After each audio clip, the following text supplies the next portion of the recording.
Hey gang, welcome back to the channel. We're up in Bunnell, Florida on the first annual First Responders ride put on by some local sponsors. Thanks for coming back and let's enjoy the day. It's a beautiful Saturday.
was a nice ride through the country. Got plastered with love bugs, that's for sure. I'll give you a shot of my visor here when we get parked. Kind of waiting in line to get through the mob right now.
Was a fun ride up in the country.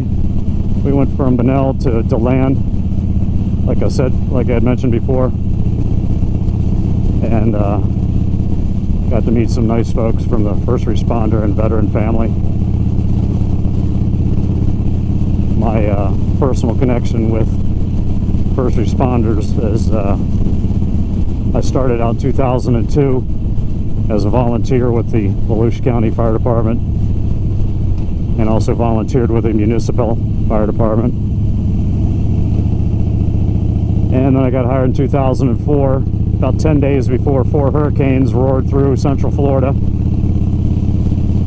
believe it was late August they started. And I've been working there since 2004 at a municipal fire department. So it's been about 14, 15 years, something like that now. And when I was a lot younger, I joined the Army Reserves when I was 17. I went to boot camp between 11th and 12th grade, came back, finished high school, and about a week after that, I went out to Fort Sam Houston, became an Army medic, came back, joined the Maryland National Guard, and a couple of years after that, joined the regular Army as an infantryman. Worked my way up to NCO. Also, I got a secondary MOS, military occupational specialty of Scout, because I was in a Scout platoon for a little under a year. But that's my story when it comes to first responders and the veterans world. I enjoyed the military, but not enough to do 20 years. I like being out in the field training, shooting weapons, blowing things up. That was great. But I didn't like all the busy work that came with being back at the barracks. So I decided to get out while I was still young. Muddled around for a little while, doing random jobs, working 2 or 3 jobs at a time, which I've done most of my adult life. Was in law enforcement for a couple of years. Became a firefighter, like I said, in 2002. I think out of all 3 of those fields, probably firefighter is the best thing that I've done so far when it comes to occupation. And I'm coming close to being able to retire, because here in Florida you can retire at age 55. I may stretch it out a little bit longer. We'll see. We'll see how my finances are at the time and what other prospects I have if I'm going to do something when I get out, because like I said, most of my adult life I've worked 2 or 3 jobs at the same time. So I think I'd probably go stir crazy if I just sat around and was retired. And I'm not going to get a big pension anyway, because I didn't start out as a firefighter when I was 18 or 19 years old. I started out a lot later in life. But hope you enjoyed the footage. I actually got a URL because I have enough followers now. So it's YouTube/C as in Charlie / those are backslashes, by the way, and then Lucky's Lair. So I've got a URL now, and so that's, I guess, a little step up, and it's a lot easier to tell somebody how to reach you on the internet rather than having a random long number, real long number, and letters and all that garbage for your URL. But thanks for stopping by. Like, share, subscribe, hit the little bell for notifications. Take care, ride safe, wear a helmet. Bye.